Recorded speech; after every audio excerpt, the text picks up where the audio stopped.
Meeting to order. Board members present, myself, Jack, Steve, Nicole. Board members absent, Ted is absent, so tonight I will be acting as the board president. Administrators present, or administration present, we have Kate, Marquez, Patty, Christy, and Vicky.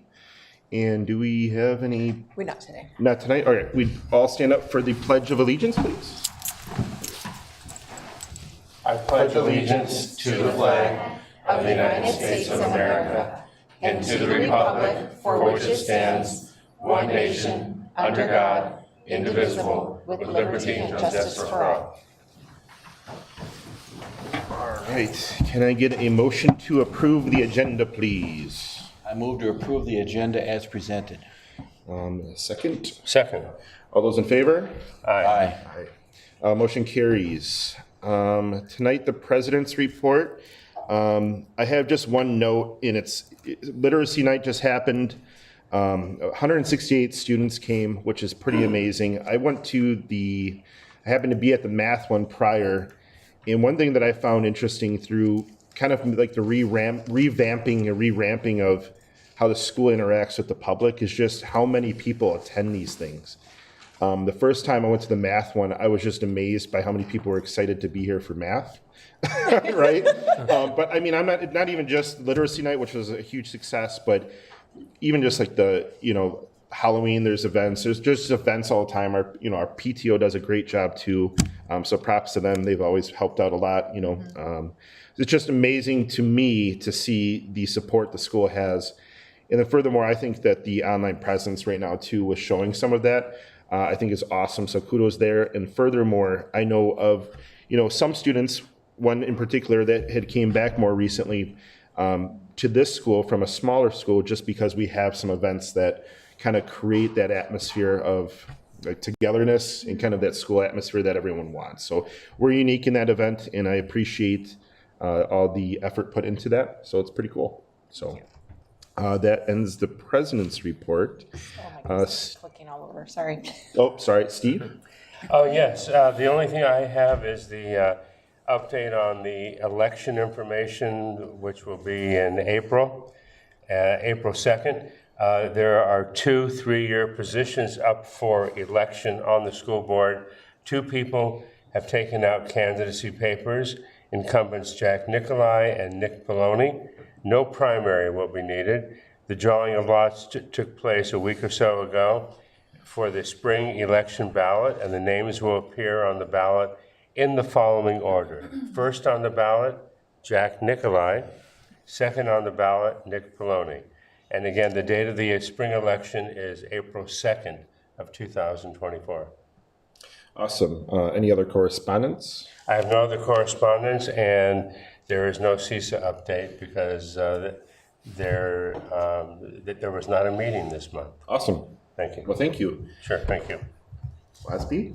Yeah, sure. I have a state education convention and delegate assembly update. Last week, I was fortunate enough to go to the EdCon 2024 for about 2.5 days, full of information, full of wonderful people. Really great to meet board members around the state, specifically board members that are in low revenue rural areas, just to kind of compare notes on challenges they have and opportunities. So the big kind of 4 sessions that stuck out in my mind were new developments in education law. I'll include all of the presentation materials in the drive for everybody.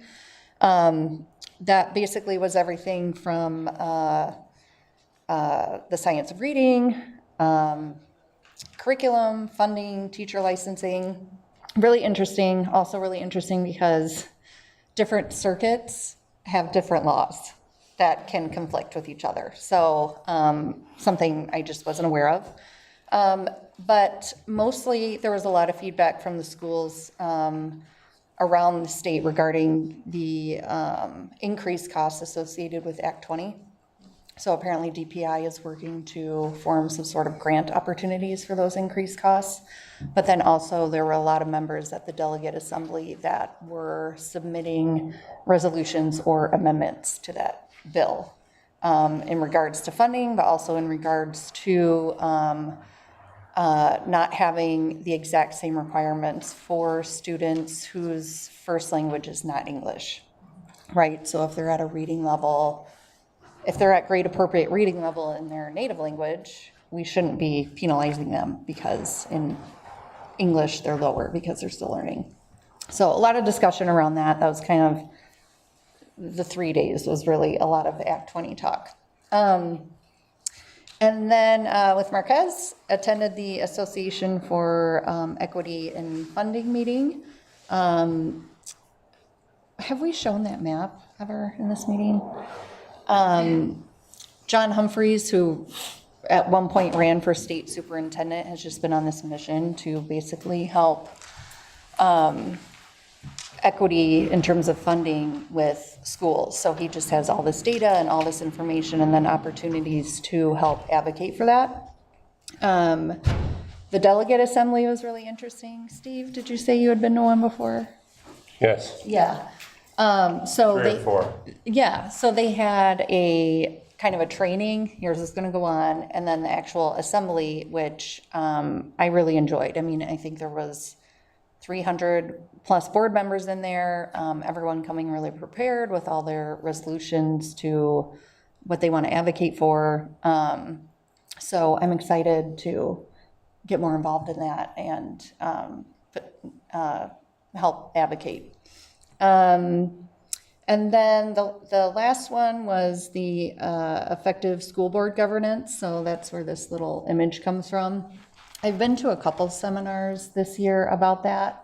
And Nick, going to your, togetherness and community, there's really a big push in communicating to boards that our vision, accountability, policy, community leadership, and relationships is directly tied to student achievement. They brought up that Lighthouse study again, which I love so much. But really interesting and engaging discussions in learning how individual school boards around the state achieve their effective governance, because it really depends on the district and the demographic. Are they rural? Are they not? Thankfully, there were so many board members who are in rural schools like ours. So it was really great to talk to them. Some of the things that they had brought up as what they feel keeps their momentum going in terms of reaching their goals and making sure that the community is essentially everyone's holding each other accountable was several had board communication systems that ask input from staff and community, not frequently, just once or twice a year. And it's to both foster relationships, but keep everyone informed and everyone accountable.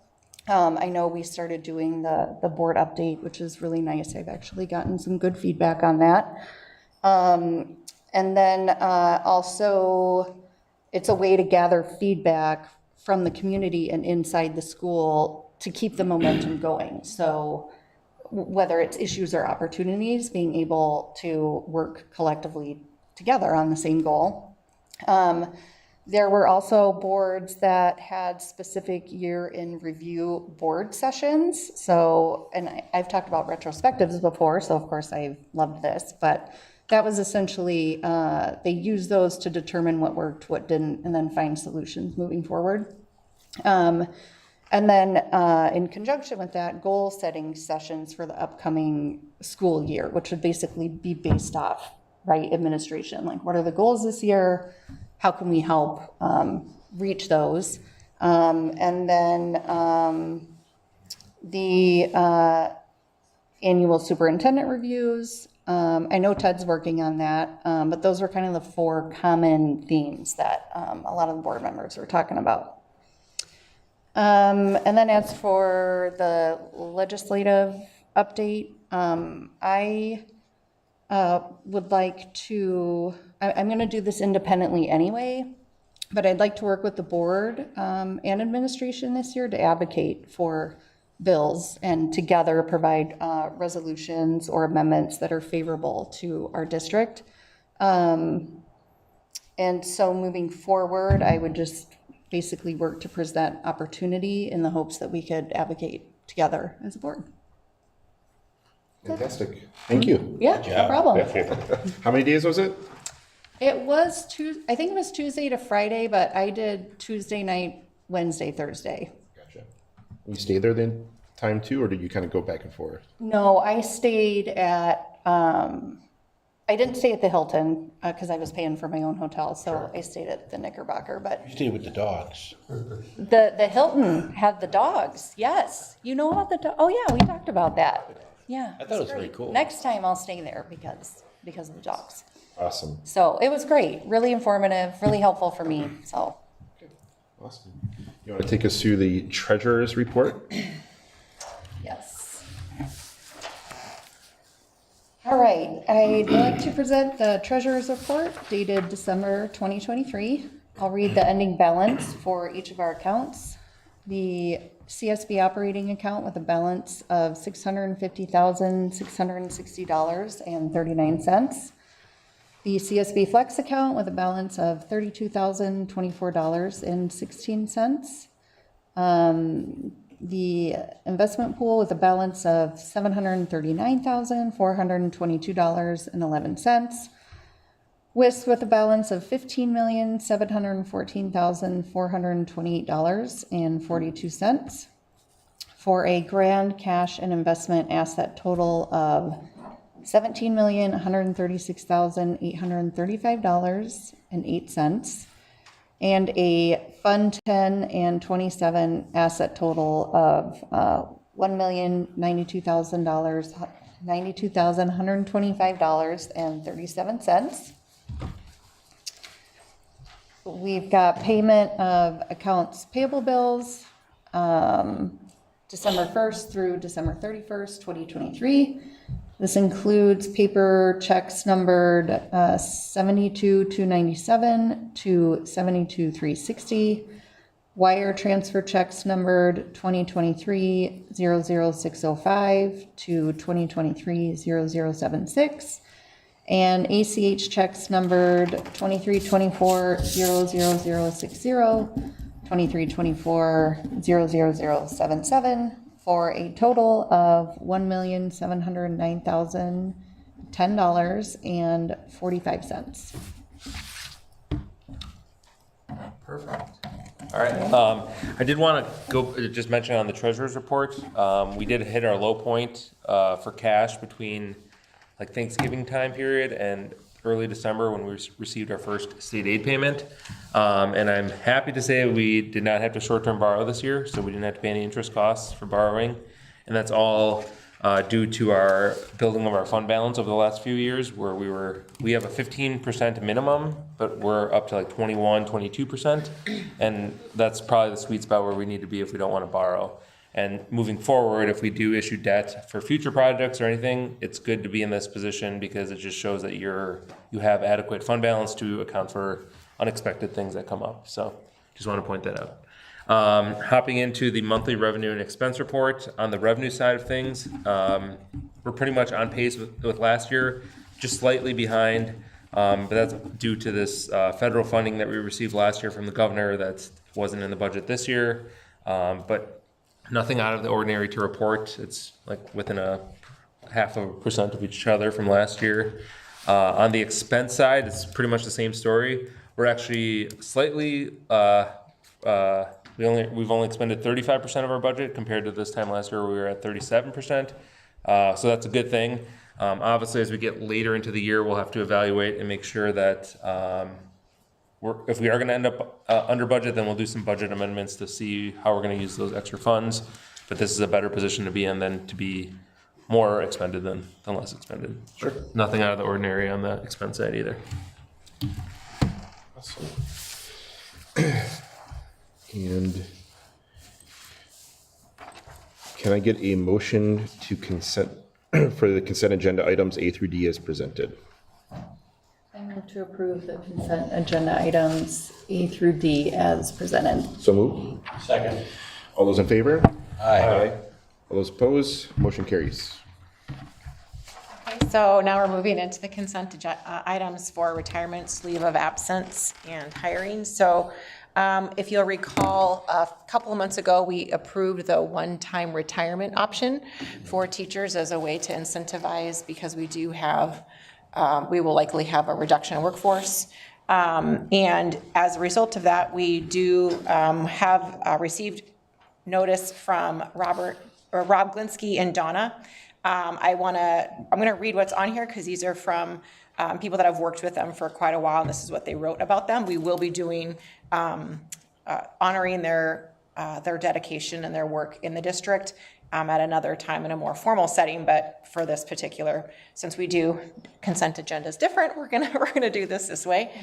So Rob started his education career in 1992 and has taught at Salem for 6 years. Throughout his career, Rob has taught several grade levels, coached basketball, soccer, and track for various organizations, and passed on his wisdom to handfuls of students and student teachers.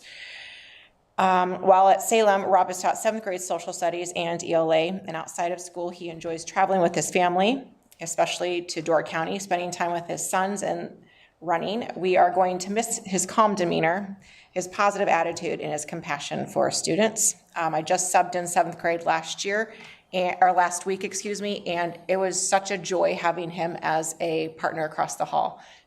So he will be missed.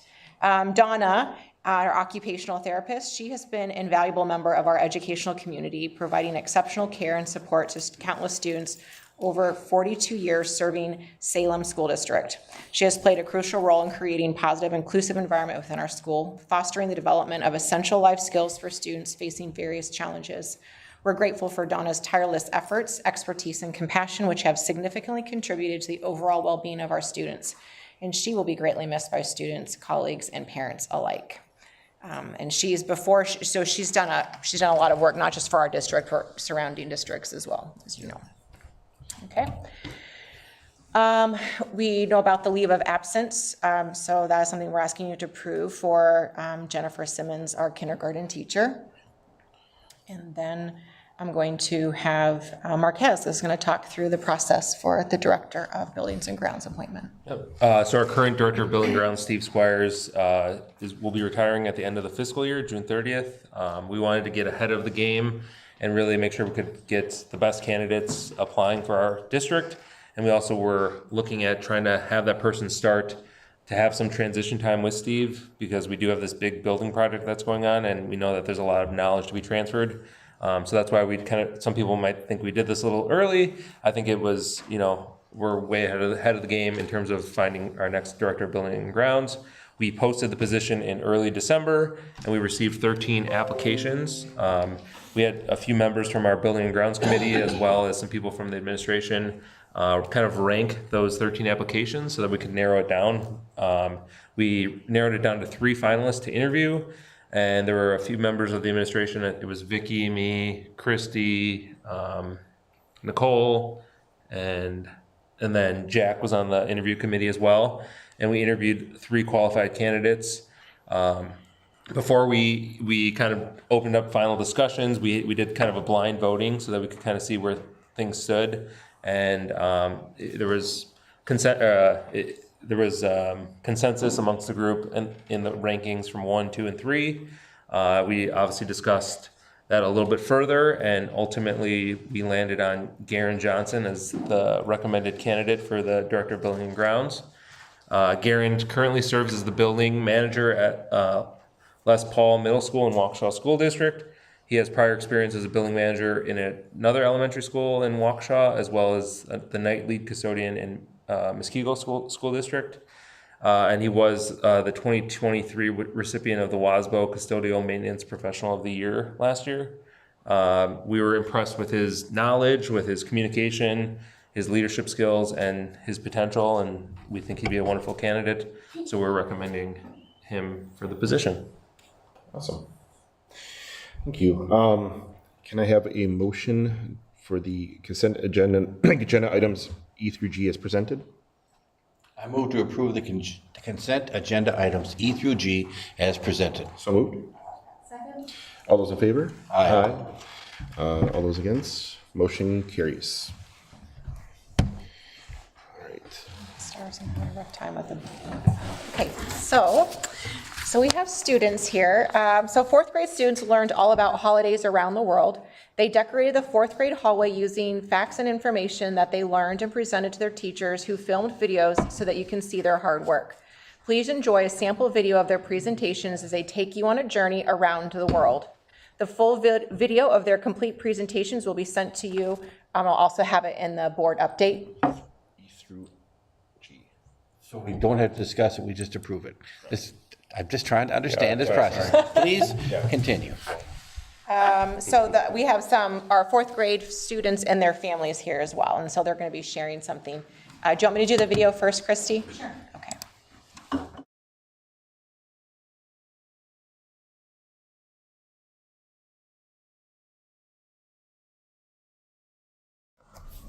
The holiday our class did was Hanukkah. Hanukkah takes place in December. The menorah symbolizes the oil lasting for 8 days. A dreidel is used for a game during the Hanukkah celebration.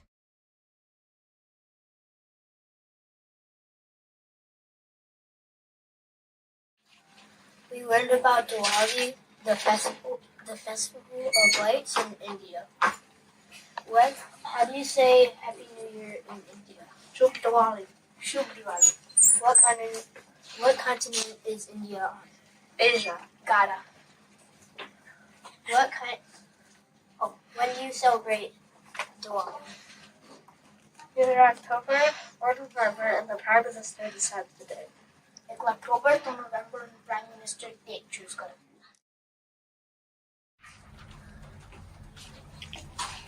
You learned about Christmas in Mexico. De cosas de México. How do you say Merry Christmas in Mexico? Merry Christmas. Feliz Navidad. What continent is Mexico on? North America. North America.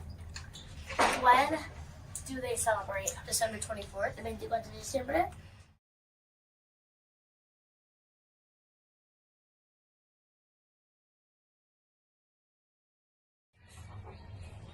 Chinese New Year takes place on February 10th, 2024. Relates to the lunar calendar. Chinese New Year honors their ancestors and their hosts. Many traditional events, they gather together to welcome the New Year with customs that bring good luck, fortune, happiness, and wealth. Chinese New Year lasts 15 days. On December 26th, called Boxing Day, Australians love watching sporting events on TV like cricket and the Sydney Yacht Race. Others like to go shopping. Jingle bells, jingle all the way. Christmas in Australia, fortune's our today. Hey! What's the most important thing that they do on Kwanzaa? A lot of people get confused with Hanukkah instead of Kwanzaa. The big thing that they do on Kwanzaa is spend time with their family.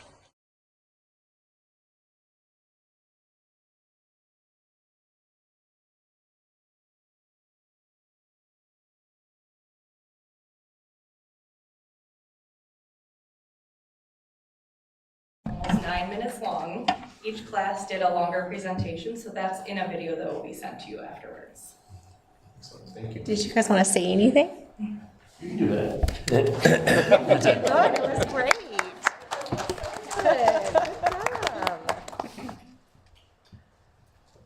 Good job. Are you wanting to get Mom, I think parents want to get pictures of you. Do you want to come up? Do you want to stand up here and get pictures so we can get you some pictures for your family? Look that way. Okay.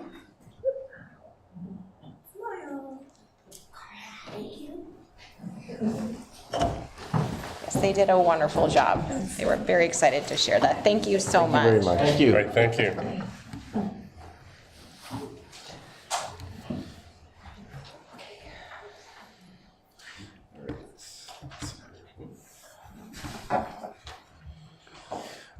Any public comments? All right, we're good to go there. I kind of blanked out and forgot I was doing the president role for a second there, so I apologize. No, that's okay. Just waiting for Ted to talk. I'm like, oh, he's not here. So. We will not let you forget No, that's that okay. tonight. It's all right. Just kind of blanked out. Items for possible action. What we got here? All right. So each year we need to approve the open enrollment openings. And so Marquez and Kate are going to go over our open enrollment seats. We worked on these as an admin team. Kate's going to speak to the one specifically to special education, and Marquez will go over what we've discussed related to policy 5113. Yep. So just as a reminder, last year we moved away from specific class size targets to class size ranges, which kind of gives us a little more flexibility on class size. So those are listed in that first column next to each grade. And obviously they get larger as we go through the grades. So 8th grade has a class size range of 25 to 29, whereas our 4K is 18 to 22. The next thing that's part of calculating the open enrollment openings is looking at our enrollment. So we have our 23-24 actual enrollment, so that's the current school year. We did experience a enrollment decline compared to last year that was a greater decline than we had originally projected. And that partially is because we had a large 8th grade class leave and we had a smaller 4K class come in. Once again, we're projecting a smaller 4K class next year. And the downside of having a small 4K class this year is that that small class is going to move through the school. And then once again, we're losing more students at the 8th grade and the middle school level. Those are larger class grades. So this is going to kind of trickle down throughout the next several years, where we're going to have probably 4 sections of each grade at some point. And this isn't uncommon for all school districts. Correct. Yeah, statewide, I think we were probably right in line with the average state decline. Sure. So, and also in the area too. It's Just less birth happen. Yeah, for sure. Yep. So then the next column over shows the number of current sections in each grade. So there's 5 sections in most of the grades, except for 7th and 8th grade have 4. And then the column after that shows the projected number of sections for next school year. And I've highlighted the ones that are changing in red. So you notice there's a lot more 4s next year than there were this year. And so once we have that settled, then we can look at what is our projected number of students in each section. So we're looking at what are we projecting for enrollment, dividing that by the number of sections to get our number of students per section. And then all we're doing right now with this is the purpose of opening up open enrollment seats is to see how many students we could bring in without having to add additional sections. Sure. And just speaking from years past, even, and OSD is huge on this with the, class size in relation to the teacher and, making improvements educationally that way. We've always adapted as a school district, to accommodate lower class sizes, right? So this isn't like we're filling up more classes, we're just accommodating based on, the amount of students in those class sizes. Yeah, and then, in addition to that, one of the things that we have talked about for many years as a board is when people look at class sizes across western Kenosha County, I think it's important that parents who are thinking about either leaving Salem or coming to Salem is to look at the class sizes and compare the class sizes. And over the years, ours have been lower at a number of the grade levels than other school districts in the area. And I think that's important. Right. So this is just an adjustment, essentially, is what we're doing. Yep. I have a question. For 4th and 8th grade, the number of open seats is a lot bigger. Is that because the range is bigger for those grades? Yes, and the projected students per section is on the low end of the range.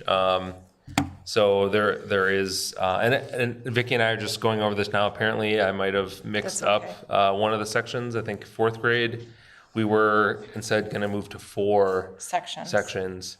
In which case, then there wouldn't be 29 seats available. Yes, there won't be that many. Not accurate.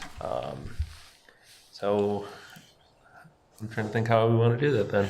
You could approve it with the amendment discussed during the board meeting. Yeah. As long as we just have it recorded appropriately. Okay. So, and by the way, if you guys don't have to stay, if you don't want to. you're all good. You're all good. I get it. Yeah. We can just approve it with the amendments made and discussed during the board meeting. Okay. So there'll be 4 sections of 4th grade next year. In which case, we would have... Unless we want Well, we have to approve it at a certain. Yeah, it has to be this month, for January's open. Yep. In which case, we would only have two seats open for fourth grade. Okay, so 2, got it. But then 29 is still, So eighth that grade, would be yeah. stretched out, Okay. yep, and 29 for eighth grade. And in reality, we're not gonna fill all these open enrollment seats. This would just be the maximum that we could take in. Reality, we would only get a fraction of those filled. Right. And how does special ed come into play with regards to this? That will be the So next. this is just for regular education open enrollment seats, right. and then Kate will come in and fill us in on Okay, special ed. good. And the other way to think about this is, we're gonna need this money, teachers regardless, so if we can fill in a few more students coming in from other districts, that's just additional revenue that comes in without really any additional cost, so. You've got, has 8th grade just always been they just keep shrinking. even? So they had 5 before, and their numbers are decreasing. So we had a very large 8th grade, and that class left, and so if you'll start to see the high schools, their numbers are, because they're taking ours, are slowly But our tapering. 8th grade class has always just had a lower amount of students. Not always, but more in their recent, Just recent, okay. yeah. I would say the Like last, if we would have looked at it last Last year, year. it showed it was the largest 8th grade we've had in a while. Gotcha. And you can actually see, like, if you look at last year's, 5K, that's the next year's first grade, and you can see that pattern for the most part, so. Traditionally, we pick up a few, maybe lose a few, and it usually evens out pretty much. So. Any questions on this? Oh, I did want to remind us about the policy 5113, which we changed last year, establishing a wait list for applicants if we have more space, or if we have more applications than spaces. And then also, if somebody applies and they have a sibling who currently attends, or they're currently attending themselves, then we do guarantee their open enrollment approval on the application.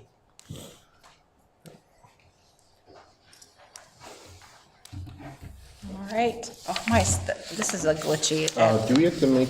Or we, No, it's gonna- we're gonna special ed do- on this one. Yep, after this one. Yep. Ay, ay, ay. There you go. I knew I saw that somewhere. This is, I think that we might need a new battery in this. I think it's just, okay. So in regards to special education openings and projected open enrollment options, you can see similar to last year, there is a chart that kind of shows our current caseloads and then our projected caseloads. The reason that we have an increase right now in our projected caseloads is just due to our open evaluations right now. So that's where that number is being reflected. So the increase comes from our current open evaluations. On top of our current open evaluations, we also do have numerous students in Tier 3 interventions, which can always result in further evaluations being open throughout the remainder of the year or early on into next year as well. In regards to, we'll start down with our PT, vision, audiologist, and DHH. Those are all services that we contract. So with that being said, we are not going to open any seats for those services just because we do not provide those in-house. In regards to our related services, which are OT and speech and language, those numbers are increasing quite a bit with our projected caseload. We have 2 speech and language pathologists, and then we do have our OT who services Paris and Brighton as well. So we're kind of thinking at this time we're not going to keep any open enrollment seats for those, and that's just to support that continuation of continuum of care to make sure that we are not, that we are staffed and providing the appropriate staffing for the various student needs that we have. When we look at our grade level caseloads, you'll also see that a majority of those are increasing or projected to increase. We do have 3 alternative programs here, which those programs pull from all the grade levels. So our WINGS program is for our younger students, our SOAR program is for our middle school students, and our SAIL program is for K through 8, depending on their grades, 1st through 8. So we are pulling from the grade levels to support those students within those alternative programs. Just given the continuum of care and assuring that we're staffing appropriately, we are going to remain closed for open enrollment for special ed, but we would like to open up a wait list similar to gen ed. So if we do have any students that are interested in open enrolling and they receive special ed services, that if we do have seats that open, that we have a numbered wait list similar to gen ed, just so we're kind of mirroring those services or options. So I just have a question, because what we say current caseload and projected, essentially you're saying next year, this, you kind of got to go to diagonal a little bit, right? So that being said, are we conservatively saying that in grade levels that we, let's say 3rd grade through 8th, right? Are we saying conservatively, we don't know, but we're going to add one on there to just make sure that we're not understaffed? Because I'm seeing kind of a correlation between 10 and 11, 8, there's a little bit of correlation with the static numbers that are increasing by 1, or is there evidence that supports that we should be kind of staffing and making sure that we have those particular people in place for those positions? Yeah, so we're assuming that any student with an evaluation is going to qualify, just because that way we're preparing to potentially have to service those students with our current staff. Okay, and this is currently those with IEPs and 504s? This is what we're looking at right here as data? So the current caseload is just students with IEPs, and then students who are open evaluation to see if they qualify for special ed services. Okay. Okay, no, I get that. So currently we have, okay, no, I got it. Because the 504 still needs some sort of intervention still at some degree too. So I just kind of in the future, I mean, that doesn't affect with open enrollment, but just to make sure that, because if this is only showing IEP for enrollment purposes, which I get. Oh, you'd like to see like 504 too? I just want to understand the total propensity, because that could affect a lot of different things, including testing scores, right? So when we think about that with 504s and things of that nature included with IEPs, because so just a mindset with that idea. And this is just for open enrollment purpose. And with the purpose for this, does that increase, would that also include 504 students from other districts? So let's say they had a 504 and they applied for the district. Would this pertain to them or no? They can get in. The 504, correct. So they'd be considered more in the general education? Yes, absolutely. And purposes of the state, do they look at it the same way then as general education compared? Okay, interesting. All right, cool. And so that is like something to think about in the back, like, because they do have, like, they will need support. So, well, and that comes into play with when we talk about, therapy, therapists, right? Whether that's occupational, physical, whatever the case might be. So, okay. Any other questions? No, thank you. Is there a pattern to why the caseloads increase? That's 6th, 7th, and 8th grade? So as students grow within their education, the deficits can grow larger, and the gap of education sometimes needs further intervention.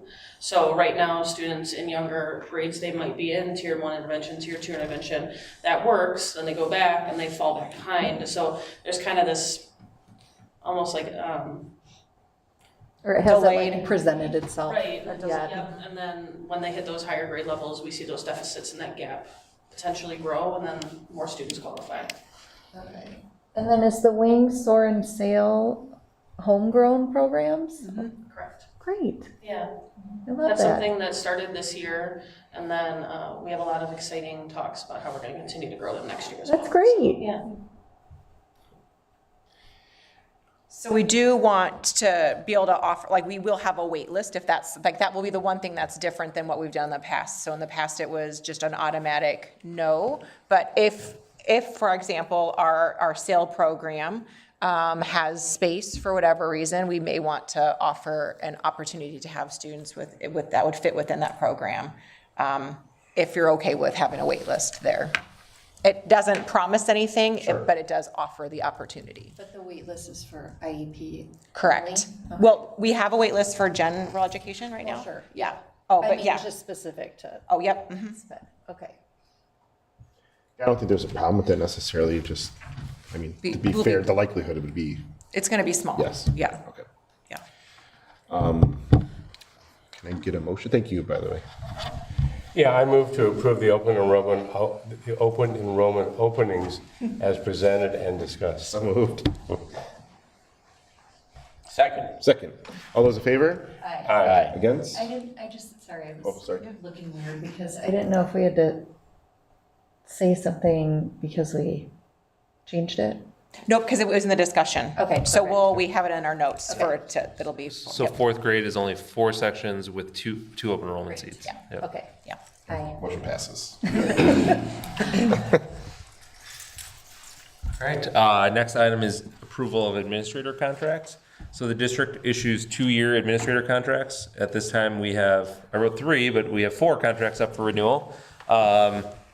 And additionally, I said we have 3 contracts up for renewal, and we're additionally bringing another forward due to an assignment change. So Dr. Vicky King is in her 2nd year here, so this would be a renewal for another 2 years. Christy Weinstock was hired 2 years ago as well, at the same time as Vicky. And so she's now in the role of principal, whereas before we had hired her for director of student services. So this would be a new 2-year contract. Ryan Sandberg his original contract was as principal, and so this one now clarifies it as assistant principal, but it's for another 2 years. And then Kate Flanagan, even though she was just hired last year, she's assuming the role of director of special education. So this contract would be a 2-year contract for, with that new job title as well. So, and those the remaining administrator contracts would be up for renewal then at this time next year. Can I get a motion? Well, I have a question, of Yep. course. Tied with when you, because I'm new. Yep. Tied with administrator contracts, is there a review process before you decide to extend it, or how does that work? So no. So what happens, well, it's a yes and a no. I have evaluations for Christy, and Kate has one in going in the process, and Ryan has his. If we don't approve contracts in January, they're automatically given a 2-year contract, regardless of what the evaluation says. So it's a both and. So at the end of this one, if you don't approve it, it would simply say, or if you don't have this conversation, all these people are guaranteed 2 more years, regardless of what an evaluation would say. At the end, Unless you issue a non-renewal. unless you, yeah. Oh, got it. And doesn't the preliminary have to come in, is that December, or don't you have to you have to put out a preliminary notice of non-renewal first? Yep. So if you're gonna, yeah, there has to be those conversations first. But to your point, so an evaluation, they don't happen at the same exact That'll time. happen Correct. this upcoming year. Yes. For the approval, Yep. this, at the same time, yeah. So It'd usually, be in the summer, usually we approve that then? And is that cycle normal, or is it just because administrator contracts could be any month of the year? no, they're always in January. Always in January. If they're on a 2-year. But you wouldn't have reviews in January, right? Right, wouldn't but if you make sense. recall, when we talked about wages altogether, right? Some of those discussions are had at that point too, which happened, 2-3 months ago at this point? So some of those preliminary discussions happen through that means. Okay. And then from that process can be moved forward if needed. Okay, so they happen, they're just not tied together. Right, and now with our new structure with committees, the committee of finance personnel negotiations would be the committee that would be looking at evaluations when those time For comes. administration, for primarily Vicky. Right. Well, you guys would be having that conversation, not correct. that committee. Yeah, Correct. yeah. For me, For you, right. yeah. Right. So, yeah, it's this is standard for the most part, yeah. And I did have to point out to Vicky that we haven't really done administrator 2-year renewals because we've had so much change between superintendent. That they get special- reapproved for 2 years. Yes, I haven't really done this myself either. So. Yeah, so, right, yeah. A lot of change in the last couple of years. Yeah. So, cool. So this is totally normal, just so you know. Yeah. I will say this, the last 4 years, maybe not so normal, right? But now we're coming back up to a regular, prior to all the COVID weirdness and everything that happened, this was a pretty normal thing. And then the last couple of years, and now we're getting back on track again. Yep. But I do know there are superintendents having conversation, if there are people on their team that they have concerns about, they are likely we're gonna just move you to a 1-year contract, and here's the plan we're putting it in place. Yeah. So that's kind of the pattern they start, And then so in some districts, they just do everyone is on a 1 year every single year, so this conversation keeps coming up. So there's always, but there's really, you don't want to lose people at this stage because they're kind of hard to find. So you're really, if you go down to 1 year, you're hoping you can get them back on a 2 year cycle. Right. Yeah. It's a good question. I move to approve the administrator contracts as presented and discussed. So moved. Second. All those in favor? Aye. All those opposed? Motion carries. Okay, so this is a timely oh, no, not this one. This was yours. Oh, yeah. Yep. So this is approval of our employee benefits broker. So currently the district works with M3 Insurance. So they're an insurance broker that assists the district with our employee benefit offerings, primarily health insurance and dental insurance. And I believe Connie had worked with M3 previously, and that's maybe how the district has originally started working with M3. So we, on a positive note, we have managed to decrease our health insurance premiums the last 2 renewals, which from what I've heard, we're maybe one of a few districts in the whole state that have been able to do that. But despite that, our office, the business office, is looking for additional customer service and support from our insurance broker that we feel that we're not getting from M3. And so, and additionally, we are looking at additional or different funding options potentially. So there's a thing called self-funding, which might be too much on the extreme, but there's level funding as well. And so I've attended a number of conferences where we've looked at, well, how much money could we have saved if we had gone in under those options? And we could have saved a lot more money the last 2 years by being under those options, or potentially saved money. So we're just curious of exploring those options, and those haven't really been presented to us or even discussed with us by M3, whereas I've gone to a number of sessions and had more discussions with other people for different companies about it. So earlier this year, in the fall, we began reaching out to employee benefits brokers to see what they had to say, and Vicki and a few people from the business office met with multiple brokers. We had presentations from 3 different brokers: Gallagher, Visance, and R&R. They all, I think, did a wonderful job presenting, but ultimately at the end of the day, we also wanted to know what the fees would look like, because that's a big portion of it as well. And R&R ended up coming in with the lower fees. Visance was pretty close as well. Another piece of the puzzle was we wanted somebody who had a proven track record of working with school districts. R&R is kind of in that market as well. And so we thought that with R&R's lower fees, so it would be significant savings from what we're currently paying with M3, and with their track record of working with schools, to provide benefits and manage costs. I've worked with R&R in a previous district, and they came in and did presentations with staff on health insurance changes, and I thought they did a good job.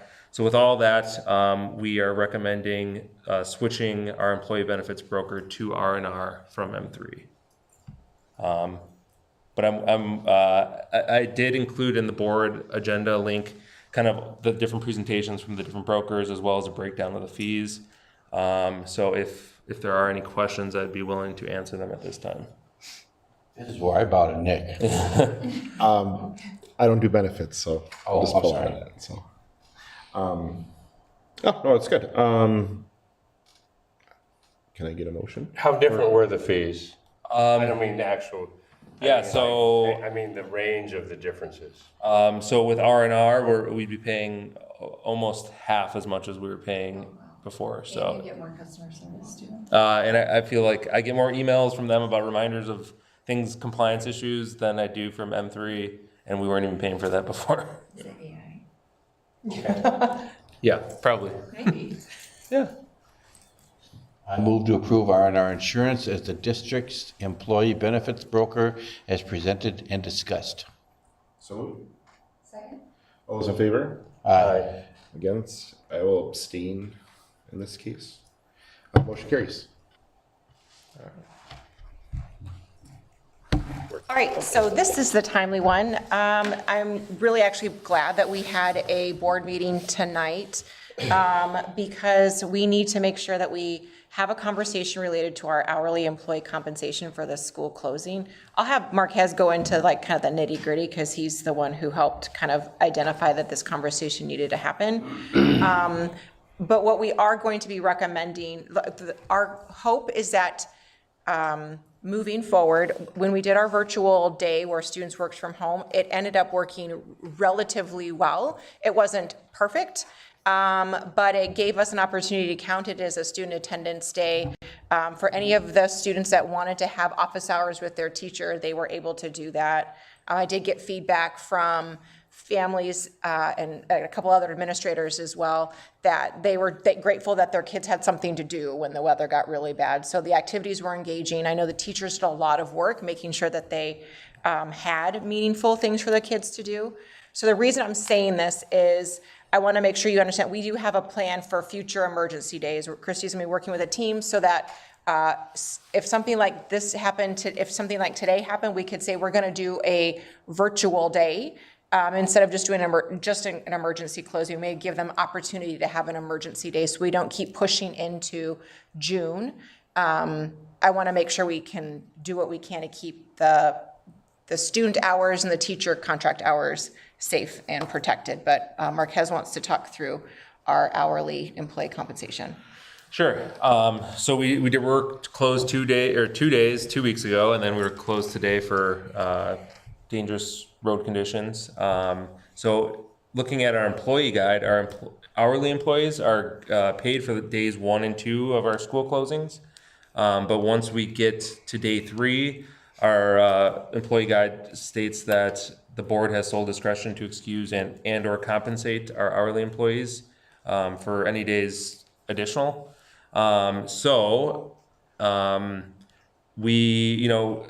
think in the way that this was written, the next point on that section 1.09 emergency school closings.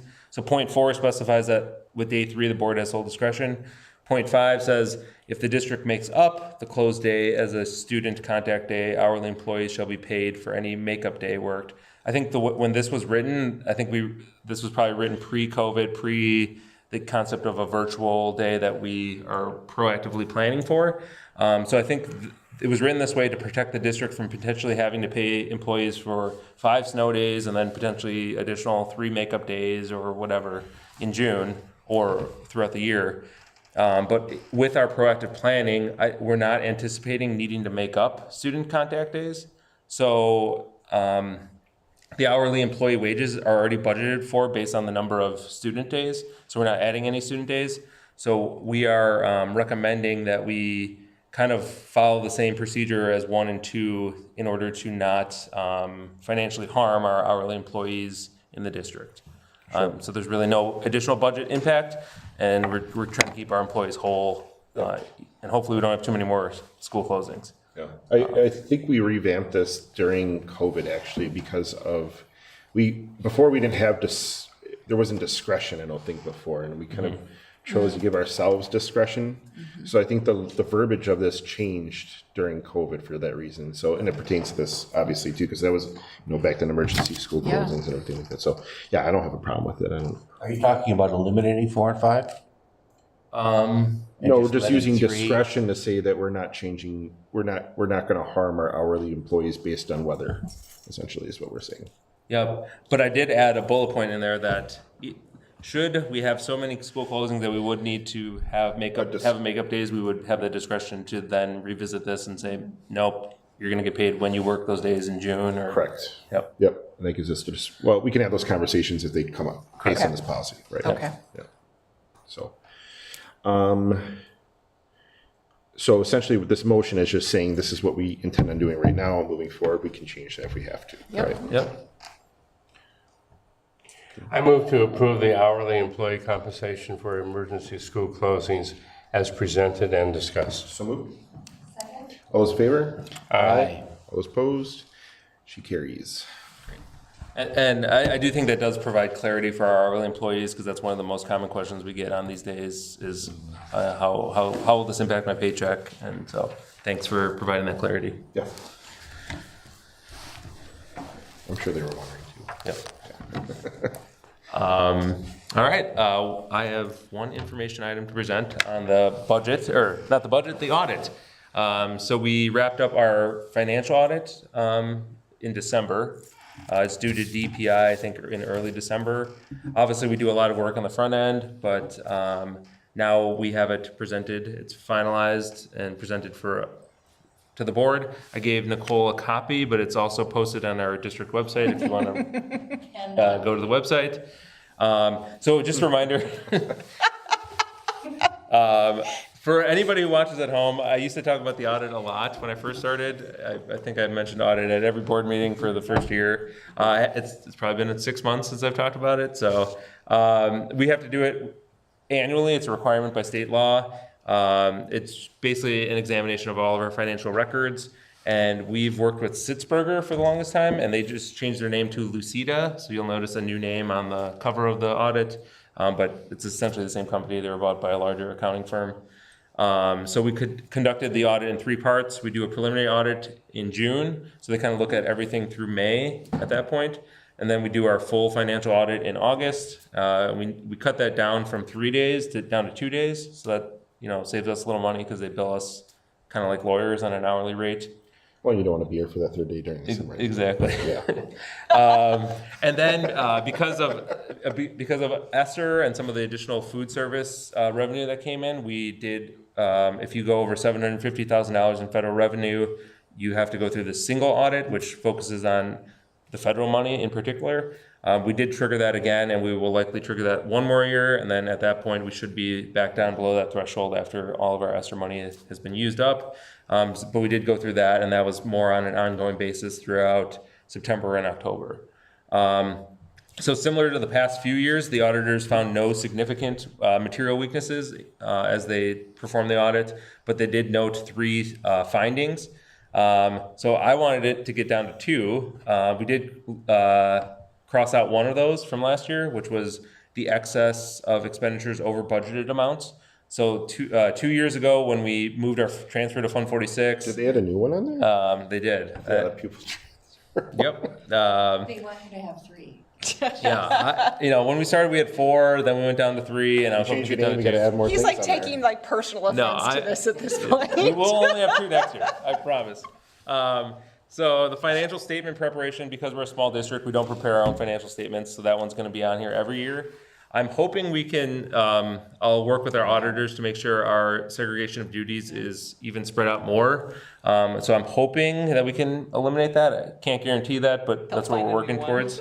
And then What that means. yes, so like when we get our cash deposits, we can't have the same person count the money and deposit it, and so, but because we have a smaller team, there is some overlap, and we aren't able to segregate as much as we'd like. We did add a part-time person in our office, who, This finding, you can find it on many districts that are small around here, because sometimes the superintendent is also the business person, manager. also the, HR. Sheriff, the doctor, Yeah. the dentist, I will work with auditors to figure out what few things we need to change to potentially remove that for next year, hopefully. And then the new one that Nick pointed out popped up was our pupil transportation report. So when we have to do a count of all the students who ride the bus, and that's how we get reimbursed. We get a small amount of transportation aid. We spend over $500,000 on transportation, and I think our aid is somewhere between $12,000 and $14,000. So it's very fractional. But in that, we had 5 special ed students who were on a special ed route that were included in the regular ed transportation data. And that information comes over from Dousman, our bus contractor. So it's their booking and not necessarily. And so I pointed out that they have a column that says special ed, and those kids were not listed as special ed. But in reality, I should have gone back and checked that any of the kids listed on our special ed report were not also listed on the regular ed report. And I failed to do that. So I dropped the ball, but that one will not happen again because I'll make sure I do that due diligence in the future. I'll look forward to it. Yep. I'm so disappointed. But we did lose that other one where we weren't approving our changes in the budget amounts, which we've done by now, doing a budget amendment approval in July as well. Were you wearing jeans and you made that mistake? Probably. So, anyway, this is my long-winded way of saying, we're making progress. I think there's still improvement. But overall, I think we're in good financial shape. If anybody wants to look at the audit, it's posted on our business office webpage. Or if you want to look at a paper copy, I have additional paper copies. You better not read that. We would like it to be on an Audible. Can you turn that into read aloud? So, any questions on the audit? No? Okay. James Earl Jones to read this, so it'd be worth listening to. I am your audit. The committee. Yeah, committee reports. I'm sorry, yeah. Yep. So we had the second reading of packet 32.2 on Friday. It was a brief meeting because it was just a second reading of the first ones that we already went over last month. All right, and I'm sure there will be some this upcoming month moving forward, right? Okay. And it looks like the next regular school board meeting will be February 27th, 2024 at 7 p.m. for now. Oh, yeah. I love this. Maybe, who knows? We'll see. We'll throw it up there. We'll see if it sticks, right?